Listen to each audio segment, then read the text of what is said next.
The Angels 2014. The Angels world champions. Oh, and first pitch crushing.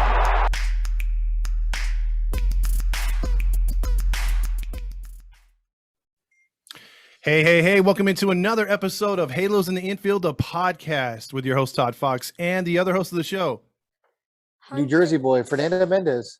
Fernando Mendez, all right, from New Jersey. And then we also have somebody else on the line who usually calls in. Who is this little guy? Hunter Mumford. Hunter Mumford. He's making an in-studio guest appearance. How about that? All right. Well, you asked for it. Yeah. The fans have spoken, so they shall receive. Absolutely. So what we're going to talk about, we're going to get into a lot of things. Obviously, the Angels still scuffling and everything else like that. This is Angels podcast. But we needed our not only our normal takes, but someone to get us through this mess, and that is Hunter. So that's why he's here to help us out. He's fresh off the field, man. He just played some baseball right now, practice, right? Yeah. How'd you What do? position? I play catcher. Oh, there you go. Catchers make the best managers. Just saying. I have a hose. You have a Okay, there you go. I like that confidence. There you go. I want my kid to be a catcher, but he's still scared of the ball. He's only 7, so he's still that age where he's still freaked out. But I mean, catcher is the best position because you can basically play anywhere if it doesn't work out for you as a catcher. And there's such a demand for catchers. Don't believe me? Look at the Angels' literally team history. Absolutely.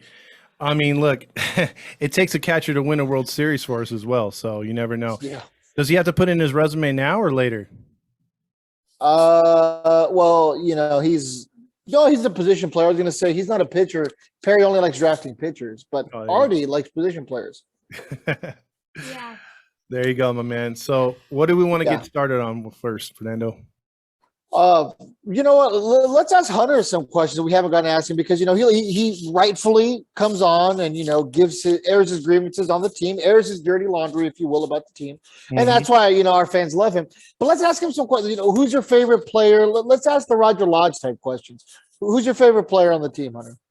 Tyler Wade is something I'd never say. He didn't ask you who you hated. He asked you who you liked. Yeah. Yeah, I know the list of guys you don't like are longer. Just to clarify. Noah Syndergaard. Oh, Syndergaard. Okay, I like that. Okay, why Noah Syndergaard? Because Noah Syndergaard is the guy who actually gave me hope for once with pitching. Hey, in all fairness, throughout your entire life, the Angels have been really bad. So Hunter's like, ever since I can remember. Yeah, right. It's all right. Ever since Todd can remember, basically as well. Yeah. Okay, so Noah Syndergaard. Let me think. Who else? Who's number 2? Shohei or Trout. Okay. All right. That's good. That's a good answer. Typical Angels fan. You're a typical Angel. I don't think you're a typical Angels fan. That's just what normal Angels fans would say. Well, I mean, it just depends. I mean, like if what's your favorite play that you've ever seen by anybody? The Trout Rob home run in Camden Yards. Oh yeah, and the 2012 one, huh? That goes way back. It does. Yeah. That's definitely one. Trout has a lot of those really good home run catches that you can just kind of watch on repeat. My favorite was the one where he actually stopped Andrew Heaney from giving up a home run. Remember, we jumped up, held on to the fence, and caught it. That was a good one. Yeah. And he had one just the other night at Dodger Stadium too. Yeah, that was yesterday. Yeah. Yeah, the only positive thing about that entire series. So people have been hitting Rendon with he's the Pujols 2.0. And, you know, for a while, I was like, hey, I can see it. But honestly, we're now at the stage where, like, we're insulting Pujols because say what you want about Pujols underperforming. He underperformed almost his entire time here in Anaheim. But Pujols played through injuries. That is not something we can say about Anthony Rendon. I can count on one hand how many times I've seen Rendon playing through an injury. I'm sure Hunter's played through injuries, you know, nobly. And here's Rendon literally mailing it in for his paychecks, right? He got paid. He got his bag. That's all he cares about. So 412 games was how many games Pujols played in his first 3 seasons as an Angel. Rendon has played 154 games through 2.5 years. So he has had a potential of playing 284 games in an Angels uniform.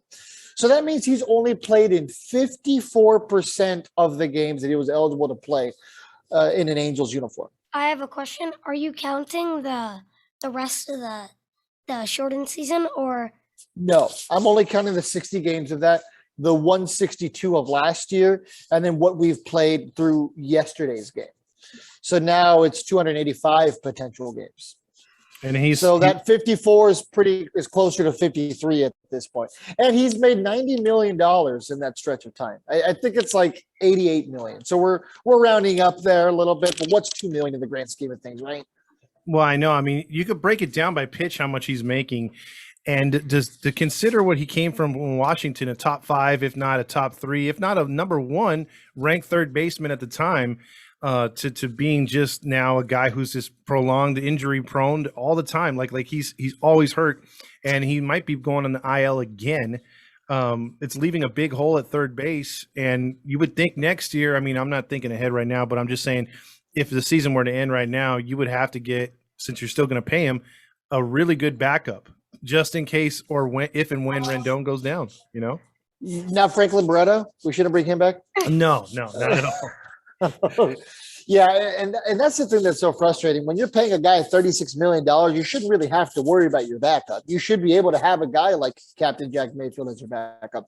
But at the end of the day, when Rendon's only playing 20 to 40 games a season, that's when you need to start worrying about a backup. Oh, and by the way, you're still paying your starter $36 million. It's crazy. Yeah. can I say something? Go for it. Absolutely. Last year, Rendon, Trout, and Ohtani only started 18 games together. And that number seems pretty high. It doesn't even seem like it was 18. It seemed like it was closer to 4. Yeah, because I can understand last year, you know, with all the injuries and why the team is playing so bad and everything, it could never keep everyone on the field at the same time. But you know, you've had a couple of those excuses with Rendon, but other than that, I mean, you've had people healthy for the most part this year. It's just the non-performing, dude. Absolutely, and we need to stop with the narrative of he's still early on his contract. I mean, I've used that line before, but that line is dead and gone. Let's bury it. It's over. We're not early on in the contract anymore. We're now quickly approaching halfway through his contract. Yeah. He's got 4 years left. And by the way, it's still $36 million a year that he's owed. So it's not like it's getting any better. We're trending towards getting worse. He's only getting older. His body's only going to get more and more worn out. I don't know if this guy needs to do steroids. I don't know if he needs to pledge the Illuminati, but he's got to do something because it's not working for him. Absolutely. Let me ask both of you guys a question here. Now, talking about the Angels offense, because it's been offensive to watch.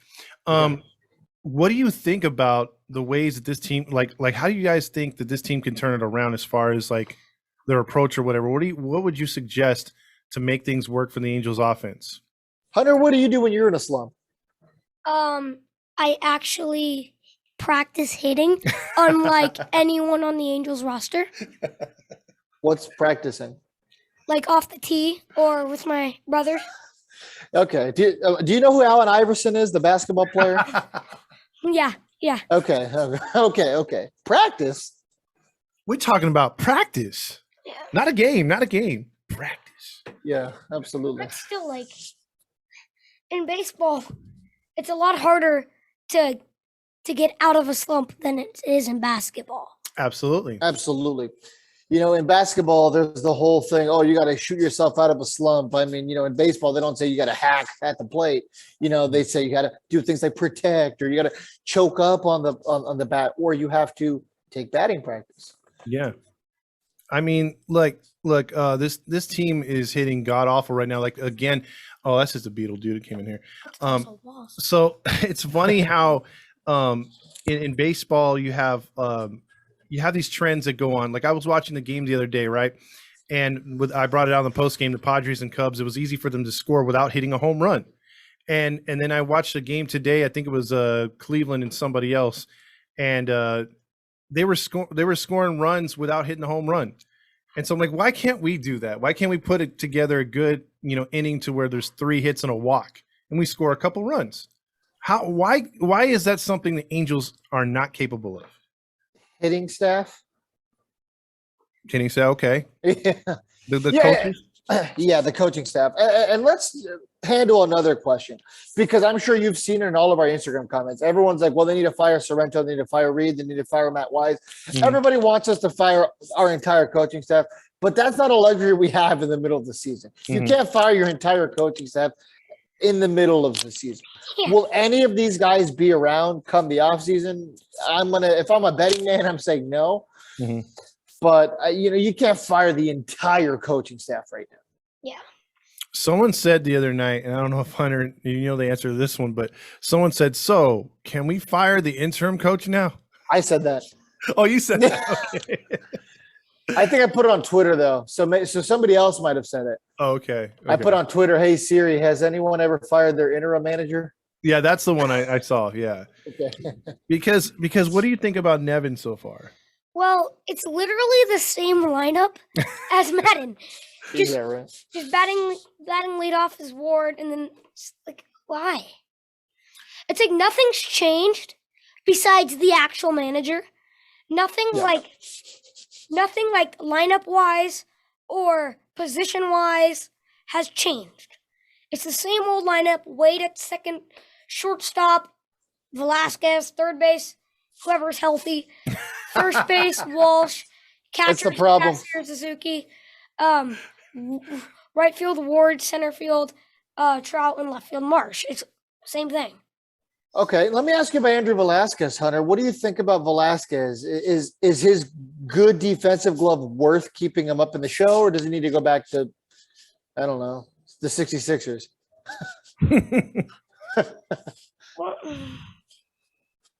He could be somewhat of a decent hitter if his bat is literally not upside down when he swings. Yeah, right. It's like the cartoons. It's like he wants to be Tiger Woods playing baseball. His bat is completely dipped. I agree. He's got the prototypical launch angle, right? Yeah, but I would say, yeah, maybe we can throw him at shortstop, like as a backup, because he's not gonna hit. The thing that I like about Velasquez, is the fact that he provides a stable glove. But the problem is that Velasquez is an everyday starter for us right now. Yeah. If he's a depth piece, you're fine. Depth pieces like that are beneficial to the team. But when you're giving a guy like that consistent reps, there's a problem. What do you think, Todd? Honestly, how is your opinion on Velasquez changed, if anything? Have you given up on him? I actually like him from the right side better. He hits a little bit better. He seems to put the barrel on the bat a little bit more. From the left side, he's just like, I got to put it in the seats. And then he's always being like, for me, I keep seeing the fact that he's swinging on the outside corner, high pitches, and he goes the other way. He flies out all the time, man. It's really frustrating from a little dude like that.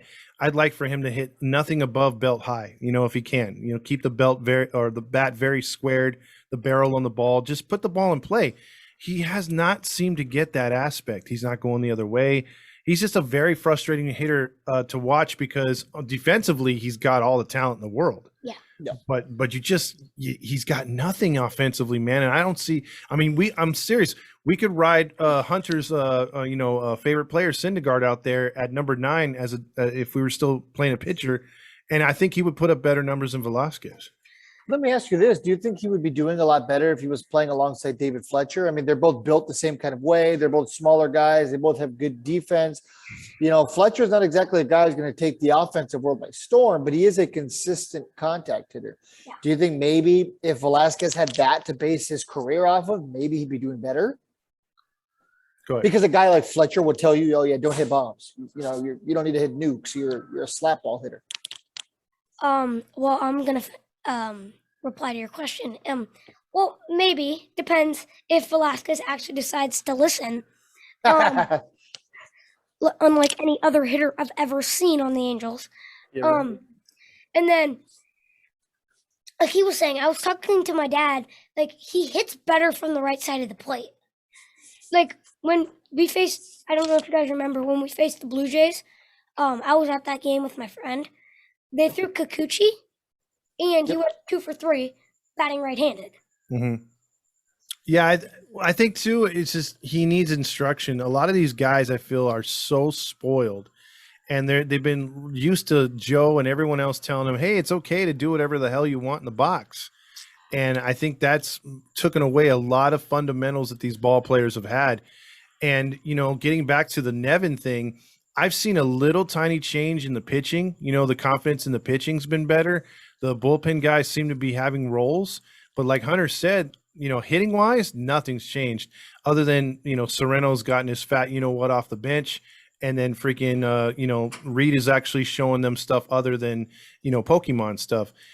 He's actually trying to teach them how to do stuff. But like, other than that, I mean, they still have bad approaches at the plate, man. I mean, every last one of them, situational hitting's non-existent, down the line. Yeah, that dates back to last year, right? It hasn't gotten any better. But I mean, when you keep the same hitting philosophy around in the form of your coaching staff, what do you expect to change? Okay, you brought up Jeremy Reed. Let me bring up another Reed, Reed Detmers. Is the Reed Detmers magic kind of dead? Is the whole Detmer Day excitement kind of dead? Is it time to send him down to AAA or even AA to figure it out again? Now that he's had his sip of water up here? I wouldn't send him down to the minors, but maybe he shouldn't be our number 2 guy in our rotation, I should say. He shouldn't be number 2. He should be 5 or 6. Due to the Angels have a 6-man rotation, due to Syndergaard and Ohtani wanting that extra day of rest. But maybe he's a bullpen for a couple appearances, because it's no more no hitters. It's just pitch. It's like he's trying to pitch for guys to just somehow get out. It's just pitch ground balls, pitch strikeouts, or pitch pop-ups.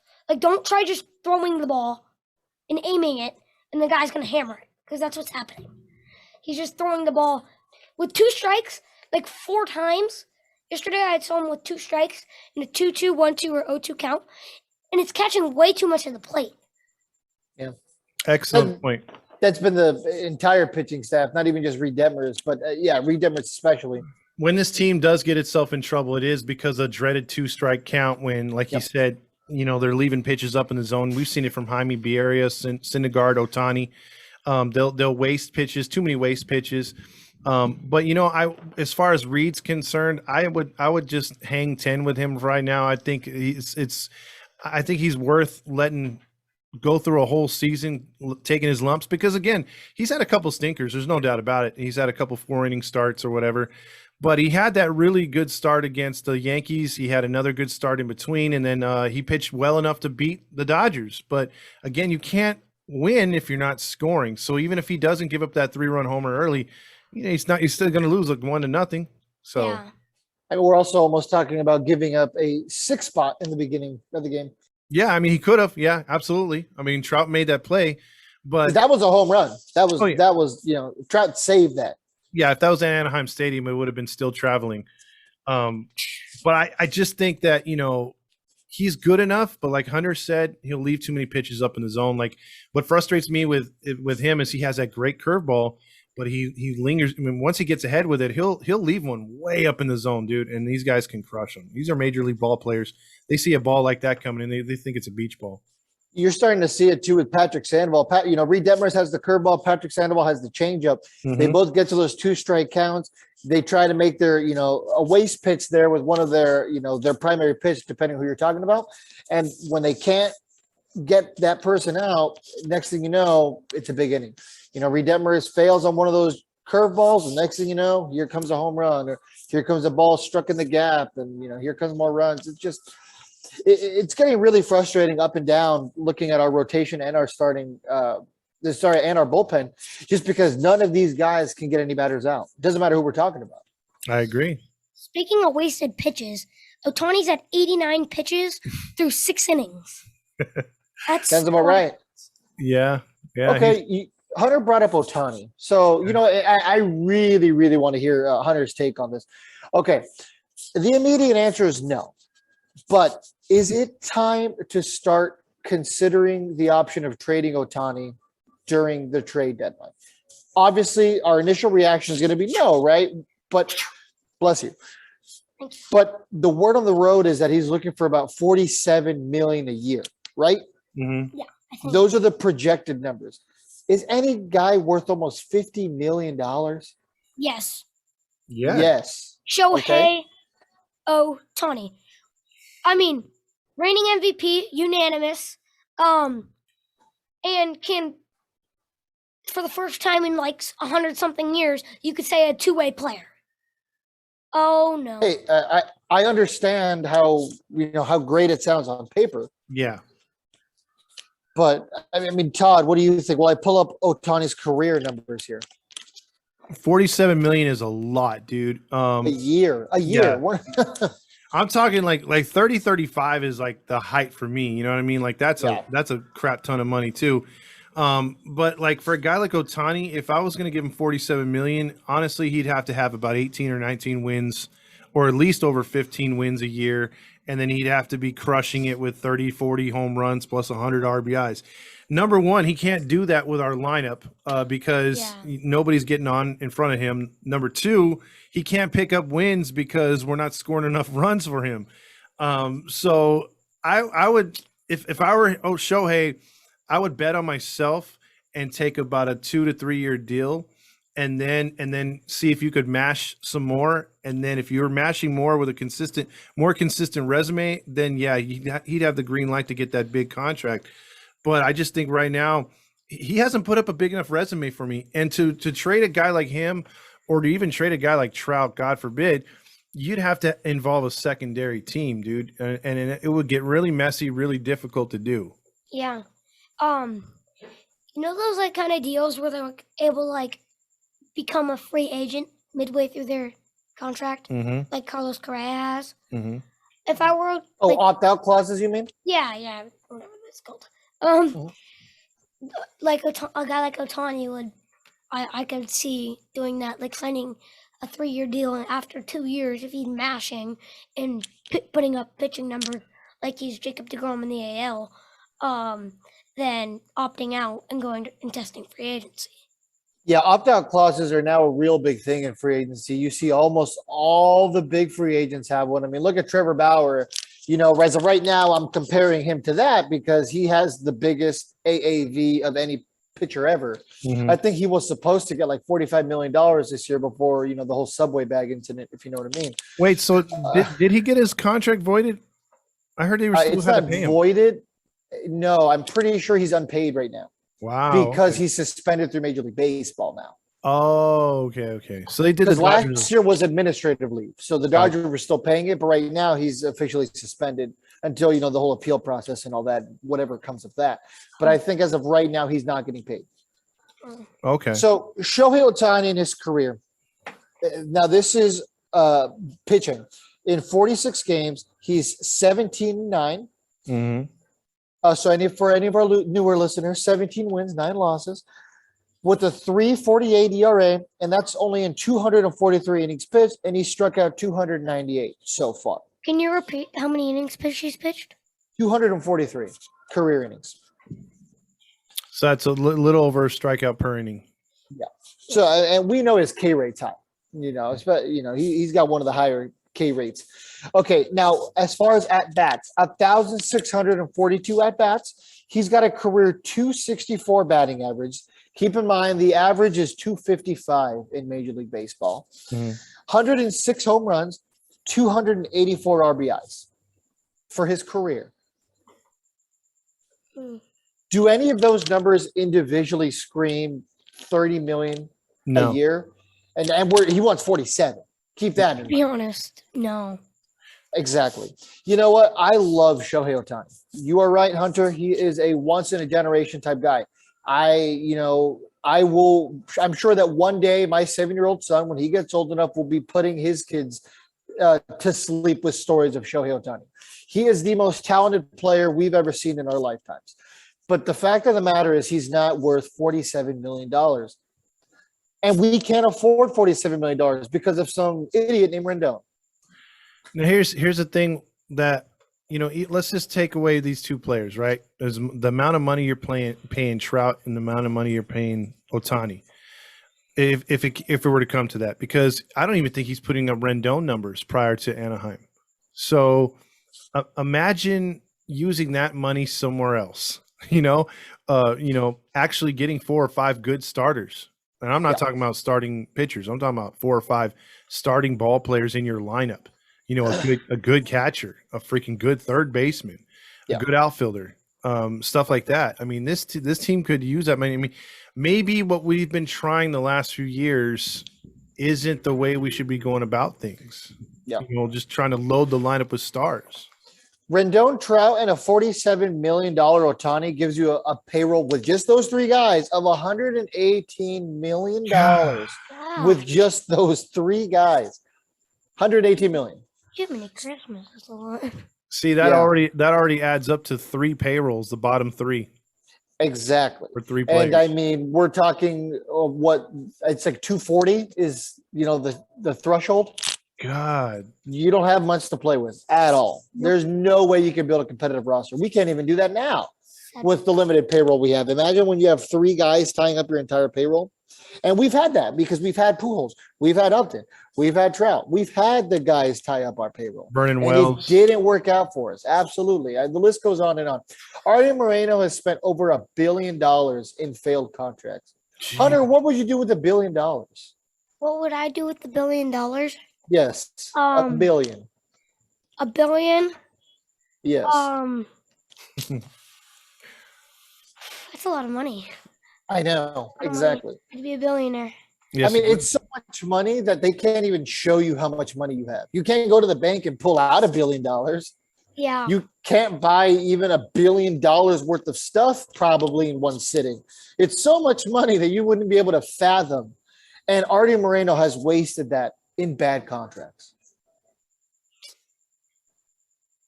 I mean, one thing I'd like to say about Artie Moreno, which I don't want to have to say, but he's Go ahead. But it's the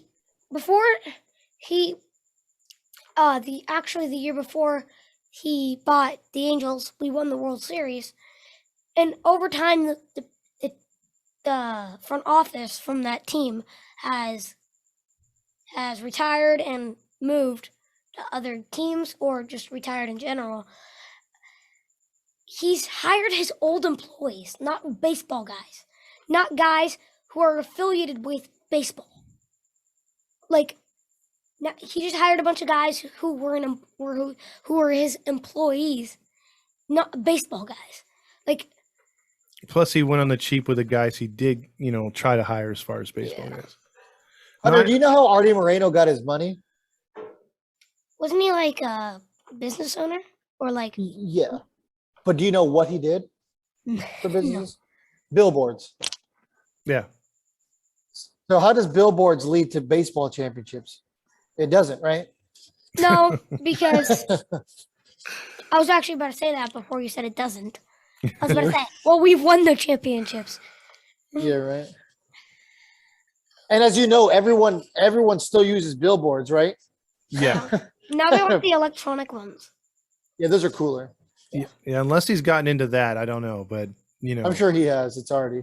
Yeah, he's been a frustrating owner. Like before Hunter was born, obviously we had Disney, and Disney did a great job with the Angels. If you were alive back then to see the Angels with Disney, it was a much better time. Much better time. They actually. And the sad part is people were pissed off back then about Disney. Yeah, they didn't like Disney back then owning the Angels for some reason. But yeah.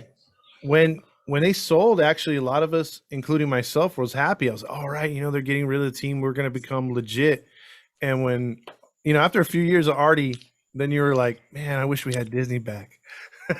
Well, the first couple of years of Artie were great, right? Because he had inherited the Disney team. Yeah, I mean, and then he actually made some good signings, right? Bartolo Colon came in, got a Cy Young. Big sexy. Vladimir, there you go, big sexy. Vladimir Guerrero Sr., the only Hall of Famer to ever wear an Angels uniform, came in, had a great career. There's actually a very long list of guys who came in originally and were good. He re-signed Jared Weaver back when that was a great contract, and Jared Weaver was great for the first couple years of his contract. You know what I mean? Yeah. Wait, Also, wait, I'm just hold on, Hunter. I'm just impressed you knew Bartolo's nickname, Big Sexy. That's awesome.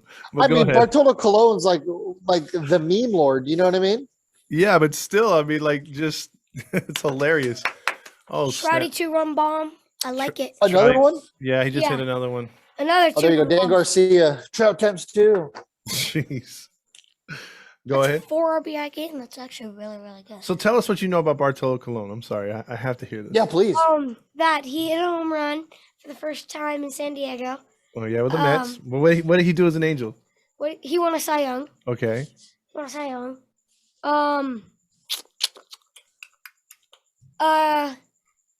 Did you ever watch him pitch? You ever seen any highlights of him pitching? Yes. When you used to have hair. He was the most funniest guy to watch because he just didn't give a crap, like he was just like whatever, and then he would goof around and you wouldn't expect it from a guy like his size or anything like that. So if you ever get a chance to YouTube Bartolo Colon, it's hilarious. My favorite was that ground ball where he like flicked it behind his back. Oh yeah. It was just so nonchalant. Just, like, whoop. Just And such a good play. He didn't even celebrate either. It was like Yeah, he's like, whatever. phenomenal play. Like, yeah. He's like your drunk uncle. Everyone has that one drunk uncle. Oh, did you freeze? Froze up. Oh, he froze up. Let's see if we can keep it going right now. Let's see. Hold on. And I'm getting a phone call at the same time. Let's see if we can fix this thing. But anyway, there you go. You're back? Okay, cool. I was trying to do filler right now. But go ahead. What was the last thing you'd heard?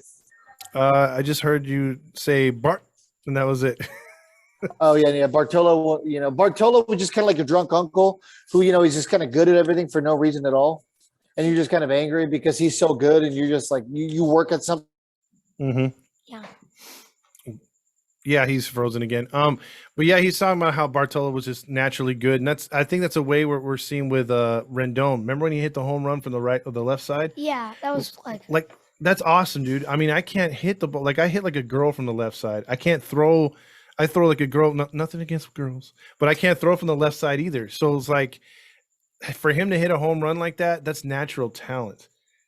And you got people like us who just sit around and talk about baseball for free because we like baseball so much. And then you got guys like him who get paid $36 million to not care about baseball. He's like the Scottie Pippen of baseball. Scottie Pippen was the same thing. Everyone you talk to said Scottie Pippen was way more talented than Michael Jordan, but Michael Jordan worked harder. Yeah. And that's the thing. Everyone always gets jealous about someone that could be much better at what they're doing. And or just things come to them so easily, like talent wise. Like it's just one of those funny things how like I used to have a friend that played basketball with, and he was black, and we would always go back and forth and joke with him because we're like, oh man, you could dominate if you want. He's like, oh, I haven't played in years, and he hadn't played in years, so we used to play with him. He was really good. But long story short, we get him out on the basketball court, and he's like, oh man, I'm fat and I'm out of shape. I haven't shot a basketball in like 2 years. We're like, come on man, just get on our team. All of a sudden he's taking over the game. He's shooting like reverse layups and everything. I'm like, man, come on. And that just some people, just things come natural to him. Rendon's another guy like that. Yeah. Yeah, and just imagine if he had a little bit of work ethic, just a little bit. Yeah. He's really, really talented. Don't get me wrong. He's like arguably the most talented, pure talent third baseman in the league. But it's just he's just like it doesn't come to him. Exactly. Maybe that's the problem with the Angels. They always go after the pure talent. I mean, you saw the same thing with Josh Hamilton. Mm-hmm. Pure talent, no work ethic.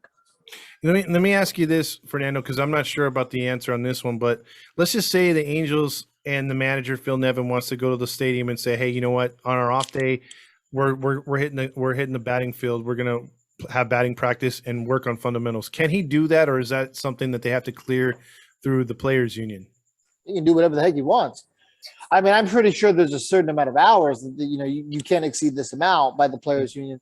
But I mean, you don't need to go to the players' union to be like, hey, we're going to work on fundamentals today. You know what I mean? We're going back to day one of spring training. Like, I don't think you need the players' association for that. Well, why doesn't that happen now? Because I mean, if I'm Phil Nevin before that Dodgers series, I make him play Monday, I make him come early Tuesday, and I make him come early Wednesday. Phil Nevin's in a tough position, right? He's replacing one of the most recognized managers of all time. He needs to somehow regain the locker room while not getting the guys to completely turn on him and still want to win. So he's got to walk a very thin line between being a disciplinarian and having to follow happy go fun time Madden. You know what I mean? If you have a manager who was just fired and he was loosey goosey, let you show up to work whenever you wanted, do whatever you wanted, eat whatever you wanted, and all of a sudden you got, the baseball version of, Joseph Stalin coming in, there's a big difference there. You have to walk a thin line, unfortunately, and I don't think they can flip the switch as quickly as they want. Okay, what do you think about that, Hunter? Because do you think that if you were a manager, you'd have these guys come in early and take some? Yeah, like it's like we're not hitting. We're not hitting. Our problems many years before, and last year, year before that, was pitching. Our pitching has been great this year. My mind just blanked. No Syndergaard. Detmers has been good. I mean, like he's been somewhat decent, to be honest. Like some starts he's been good, but he's also been whatever. Shohei. Sandoval, Lorenzen. And then Seth with the platoon of Suarez. So you're saying pitching isn't the problem? Pitching isn't the problem. It's our hitting. And if we're not going to work to get better, how is it going to get better? It's not like, because baseball's not an overnight thing where, like, just overnight you're going to start hitting absolute 450 nukes, but then, like, after you went 0 for 4, like, you're going to have the days where you're not going to be good, but if it's multiple days, that's, like, a red flag, which you need to actually start trying to get better. Yeah, I agree. I mean, Fernando, you think this team has it in them with the lineup that we got to get hot? I don't know, man. I'm walking a thin line here between, trying to keep a little bit of Halo honk in me and just kind of, I don't want to say giving up. I mean, I'm here. I talk about this team all the time. Mm-hmm. You care about football. I don't. I care a little bit about hockey, but besides that, it's baseball year round for me. Mm-hmm. Baseball's basically all I got. When I'm traveling and I'm out here by myself, baseball is it. Mm-hmm. It makes it really hard to watch this team when we keep losing the way we've been losing lately. It's a talented offense, but when, your last 4 guys in your lineup are AA guys, you're not going to do anything. When Jack Mayfield, Kurt Suzuki, Andrew Velasquez, and Juan freaking Lagares are your go-to options. Tyler Wade. Dude, I always get that name mixed up. Yeah, Taylor Ward and Tyler Wade. Yeah, a lot of people do. Don't blame yourself for that. Yeah, exactly. Honestly, I'm taking Tyler Wade at shortstop over Velasquez right now, though. Yeah, I would too. Just because he can bunt to get on base at least. Velasquez can't even do that. Speaking of those two, and coming right off Nevin, is I don't know if you guys remember in the first game that Nevin was the interim manager, we had a leadoff double from Wade. Oh, yeah. And then Matt Duffy pinch hits for Velasquez. Yep. But if he liked Velasquez so much, and if he liked Duffy so much to pinch hit for him, I would have let Velasquez bunt, get Wade over to third base, and then pinch hit Rengifo, and pinch hit Duffy for Rengifo. In the way that I don't remember how he got out, but the way he got out would have won the game. I think it might have been like I don't know how he got out. Sacrifice. Yeah, it was a sacrifice something. It would have been the walk-off, but... Yeah, because that wasn't even the 10th inning. I mean, they were tied. They could have, bunted them over, even a ground ball to the right side. All these teams I see can do that, and we just don't. Yeah, and we're also supposed to be the fastest team in baseball, and we don't play. We don't bunt. We don't steal. We don't play scrappy baseball like our team should.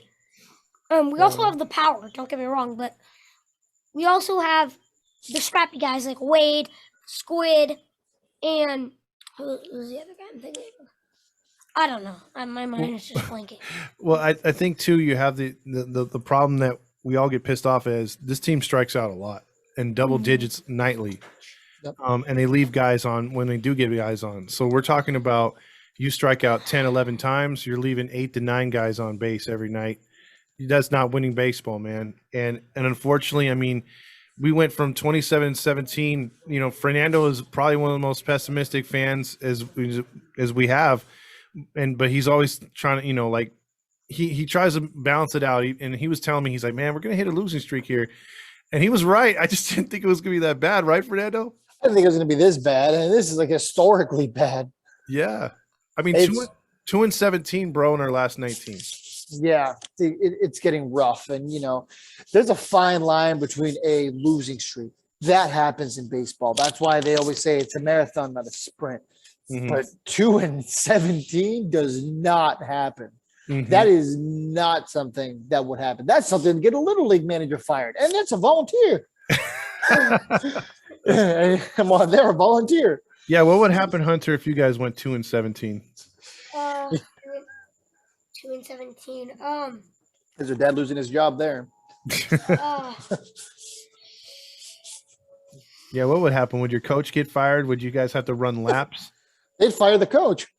my coach is also the whole like owner of the whole like The league? yeah like Oh, he's not Oh going. gosh, yeah the yeah, top- he's not going anywhere, and his son is definitely getting the most reps on the team. yeah and Mr. Yep. Coach's like the kid. travel ball like thing like but shout out Sabretooth baseball. There you go, Sabretooth There you go. baseball. Hey, shut up, So what position does the son play? pitcher. He actually doesn't have a son. He doesn't? Oh, he doesn't. Okay, all right. Well, that's a good he commissioner then. He just coaches because he took like a bunch of guys like the best players from the little league team and just made a travel ball team, and then it ended up being 7U through 13U. Oh, okay. Okay, Nice. and you're the catcher. I'm the catcher of the 10U team. Yes. Oh, all right. I like it. I like it. Maybe you could teach Suzuki how to catch. No. Don't waste Hunter's time. Yeah, you're right. All right, maybe you could teach Stassi how to stay healthy. How about that? And swing the bat. Or when your team have bases loaded with 2 outs, Yeah. that's time to swing, buddy. Yeah, I wouldn't have even been as mad if he grounded out. I'd be like, well, hey, at least you swung. You know what I mean? Like, you got to swing to give yourself an opportunity. Just like in hockey, you got to shoot to score a goal. Mm-hmm. When we strike out looking, my coach has this saying. I forgot what it was, but he has this saying like Swing the damn bat. completely just dead silence. That was awkward. But yeah, he has this saying. I don't know what it is. He like always says it when we go. Oh, looking. okay. Well, yeah, I mean, he has something that makes you think not to do that again, right? Yeah. Yeah. He also says the Wayne Gretzky's quote like miss 100% of the shots you don't take. There you go. He also says Basically exactly what I just said about you have to shoot the goal to score. You got to hit the ball to drive in a run. So yeah. yeah, Mom, Hunter for manager, ladies and gentlemen. I think so. I am for it, think 100%. I mean, I'd literally be the volunteer. I wouldn't if it means doesn't get paid, but if it means win baseball games, then yes, I'll do it. well, they'll pay you in Big A burger. Love me a good Big A burger. You trying to fatten this kid up or what? He'll look like Sosha soon enough. Yeah, he will. Like by the age of 15, he's already losing his hair and all bloated. Yeah, right. Yeah, Like at a least I'll win president. baseball game. Yeah, exactly. Like a president. Come in looking 40, leave looking 120. Exactly. All that And it's only been 8 years. 4 or 8 years. Yeah, 4 or 8 years. Yeah. Well, either way, you come out looking a lot older than you started. A lot older. Same with Yeah. managers. Unless you're Brad Osmus. Brad Osmus looked the unlike- same because it was only a year. Unlike the past 2 managers that including Nevin, so Madden and Nevin, I'll actually decide to maybe change up the lineup, maybe try new things There you go. instead of just throwing the same thing out there.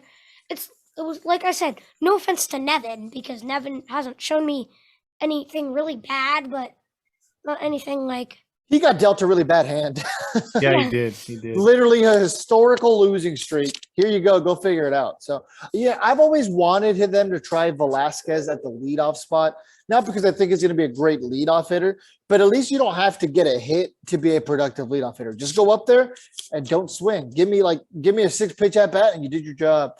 Go up there and, actually maybe some protection would help him out. Maybe they'll be giving him balls down the middle, knowing that Shohei Ohtani is going to be batting behind him because Shohei Ohtani can only bat second, clearly. Mm-hmm. Absolutely. Second or leadoff. That's all it ever has been. Well, yeah. What like a first 5 I'd like to check out would be Okay. Ward, because Ward has just been elite. Yeah, he's been a good leadoff guy. Yeah. Second. Oh, geez, that hurt my ears. Second. Trout. Third, maybe try Walsh there and clean up Ohtani. Just to try something new out because it's been the same lineup the whole year. It's been the same kind of lineup the whole year. Okay. Give me your first 5, Todd. And then 5. First 5. Hold up. He didn't give his 5th yet. 5 would be expecting healthy Rendon, hoping he's healthy. Okay. Well, that's how you know we're wrong. You said healthy. Actually, as it stands right now, for me, if Marsh was a freaking consistent hitter, which he's not, I would have had Marsh lead off. But I think right now I would go Duff number 1, 2 Ward, 3 Trout, 4 Ohtani, and 5 Walsh. You don't always have to go righty lefty.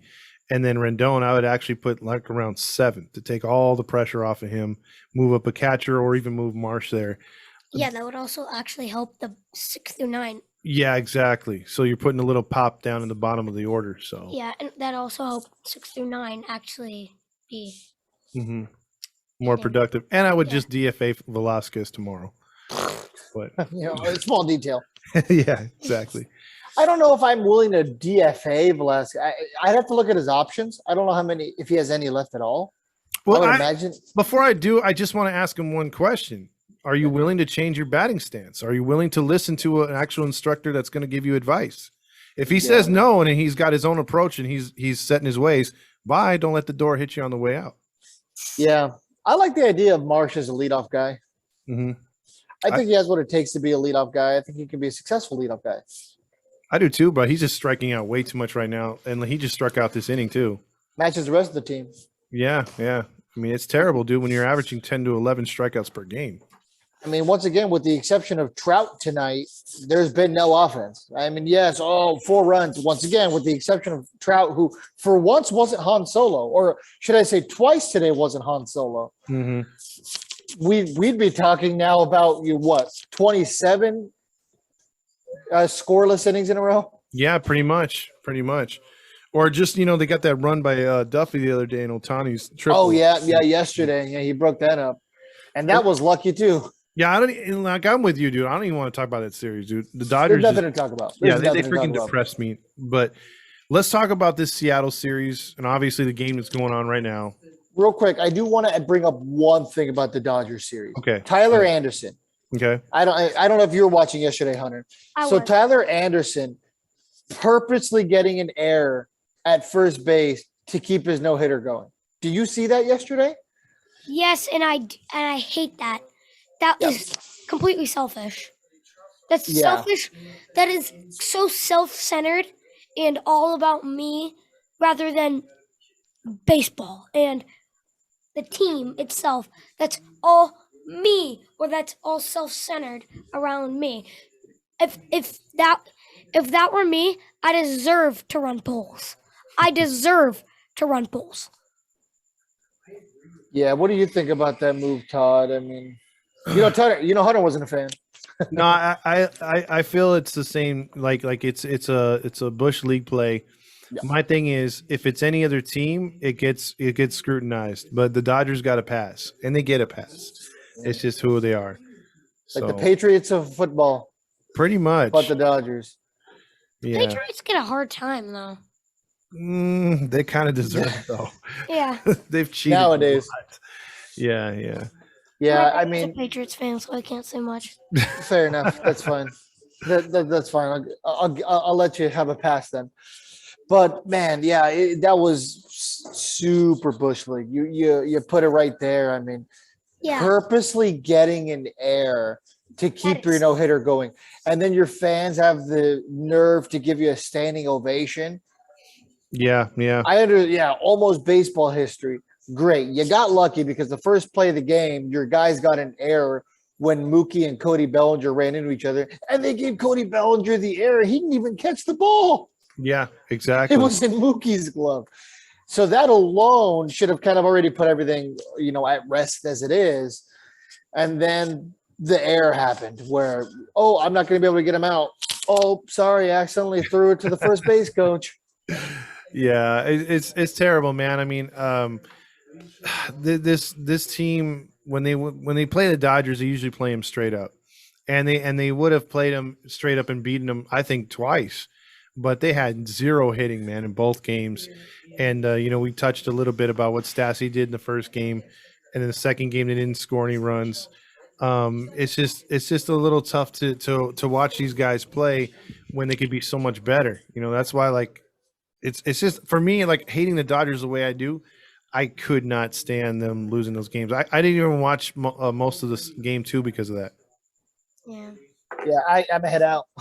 Yeah, yeah. You made? Yeah, exactly. Because it's like, dude, they're down 3 in the first. It's like, are they really going to come back from this? No, I don't think so. Yeah, especially when you're hitting like this, like there's no fire in the team. There's no let's go. All right, 3 runs, 0-0 ball game. Yeah, and I was saying this the other day. It's like I wish the Angels had something for when you get an RBI single. You hit it, you come in to score, or a double or something like that. Like, they have the cowboy hat for the home run, but they don't have nothing to reward you for actually running the bases or getting a big hit. Not getting DFA'd. That's your reward. Yeah, That's your reward. exactly. Yeah. So it seems like the Angels are probably going to win today, but Ryan Tepera is pitching, so you never know. Yeah. So let's talk about Friday and Saturday. Friday it's Michael Lorenzen versus Robbie Ray. Michael Lorenzen 6-3 with a 3.45 ERA with 44 strikeouts. Robbie Ray of the Mariners is 5-6 with a 4.52 ERA with 81 strikeouts. And then on Saturday, Patrick Sandoval is pitching, and Seattle's yet to announce. And then Sunday. I actually both games Saturday and Sunday, nothing's announced. So, And then oh, geez, yeah. Right now, Tepera's trying to blow it. but he does. Yeah, they just scored a run already. come on. Yeah, is that a triple? Is that a triple? No, it's a double. Crawford with a double. Is the Tepera experiment quickly running out here? I don't know about Tepera, because Tepera, like right now, I think we're saying that about our boy the lefty. What's his name? Loopy. Loop. Yeah, but Who has Tepera, one more year, by the way. but Tepera comes in here and he does pitch good on some nights. So he's just like 1, 2, 3, boom, and then all of a sudden, the other nights he can't get anybody out. That's literally that describes the Angels. Inconsistent. Dude, what was I our love it. Dude, what was our moniker last year? Me and you, it's like, hey, the Angels. Consistently inconsistent. Exactly. That's what we said so much last year, Hunter. In all the post games and all the podcasts, me and Fernando kept saying that because that was the story of last year. And it's still the story. It hasn't gotten any better, and at this rate, it never will. Yeah, exactly. And right now, real quickly, we're gonna get into 11 games here. This is game 1 of the 11 that are against winnable opponents, quote unquote winnable. Yeah, and the Astros are going to start actually hitting a rough snag here. So if there's ever any chance at all to even mildly flirt with getting back into things, so we can get disappointed at the end of the season as per usual, that needs to start now. I mean, the Astros have the White Sox, the Mets, the Yankees, the Mets, the Yankees, the Angels, and that's what they have for the next 2 weeks. Yeah. I just saw a man try catching the foul ball. He got domed. I hope he's okay. This is why you should practice baseball, kids. or you'll get domed by not catching a ball. And right now, Tapera is yelling at the umpires. Hey, a little bit of fire. I like it. Yeah, that's He was good. yelling at him because I guess the umpire gave him a scuffed ball. There you go. Or what did he do? First world problems. Yeah. So he starts yelling. He threw the ball away, and then the umpire threw him another one, and he threw that one away. And then the umpire Love came it. up to him and was like, what's your problem, bro? I've seen somebody do that in a Sunday league game. Well, he just did it right now, dude. Yeah, but that's a Major League Baseball game. I've seen somebody do that at a Sunday league game. Like, no, I don't want this one. I'm like, it's the same ball. You only have like 6 balls. I don't like this one. I'm like, what do you want? It's not a new baseball. We're not in the majors, bro. Dude, you can't even tell on some of those softballs if they're warped or, you know what I mean? Like, That's what I'm saying. Oh, he's like, I'm not getting spin on my slider. exactly. He's all the pine tar, like Tyler Anderson. The pine tar on my hat. Yeah. Yeah, do you guys think he had some tar on his hat? I don't know. I think you brought it up on the show yesterday, right? You were saying that they check their hands, but they're not. But he's wiping it off on his pants. Is that what you had said? Yeah, I think he might have gotten away with that one because it was clear he had a bunch of it on his hat, and he kept swiping his brim every time. So It's something for sure. yeah, absolutely. I mean, I had to give them the benefit of the doubt that it was rosin because they check their hands every inning. You know what I mean? Yeah. So I had to give them the benefit of the doubt. But I mean, you never know. You really never know these days. Exactly. Maybe Trevor Bauer gave him his sticky stuff. For sure. So what else we got on this one, man? Because we've covered a lot tonight here. Yeah, you guys got to get ready for the post game show so Hunter can win the fans' hearts Yeah, as per usual. they could see him in action. Absolutely. Yeah, I don't really have much else to say here, guys. I mean, we're all kind of starting to hit that rough patch. I mean, I'm kind of ready for the All-Star break to happen, but we both know the All-Star game isn't that close because we haven't gotten hot yet. We'll get hot right when the All-Star game's about to come. Oh, 1 week before we're gonna go lossless for like a week. And then get ice cold because we have The All-Star. Yeah, we Exactly. we shut it down. We forget how to hit, like Randy says. It's like they come back and don't know how to hit. Yeah, right. But yeah, no, it's a frustrating time to be an Angels fan right now. I hope some relief is along the way because my heart can't take this anymore. Luckily for me, I'm about to go on hiatus. So have fun, Todd. Hey, well, maybe It's your turn. yeah, right.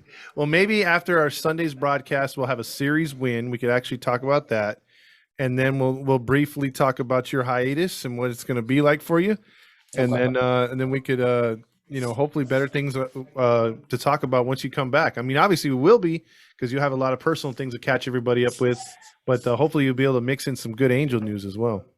Yeah, and the other thing, Wednesday, I'm gonna try to go. So I'm going to try to get some tickets from my boy. So try to leave your Wednesday evening open because I'm going to try to snag you a ticket. Okay, sounds good. Because that's the 20th anniversary celebration. If that's my last game in Anaheim before the wedding and the move, I would love that. Okay, let's make it happen, my friend. All right. Well, Hunter, it was nice to talk to you, buddy. Always good to talk baseball with you. Nothing's better than a 10-year-old who knows more baseball than Phil Nevin. No, I like Phil Nevin. I really like Phil Nevin, actually. Yeah, I hope he can bring some fire. Yeah, he's a fiery dude. I hope he can as well. Yeah, he's just been dealt a horrible hand, historically horrible hand. Oh yeah, it's terrible, man. But all right, so this has been another episode of the Angels. I was going to say Angels in the Outfield, Angels in the Infield podcast. And Disney just hit it with the cease and desist order. Well, we can make a part 4, right? Add Airbud to it. Have Hunter as well. Why not? There you go. All right, Fernando. You have a good one, my friend. Good night, everybody.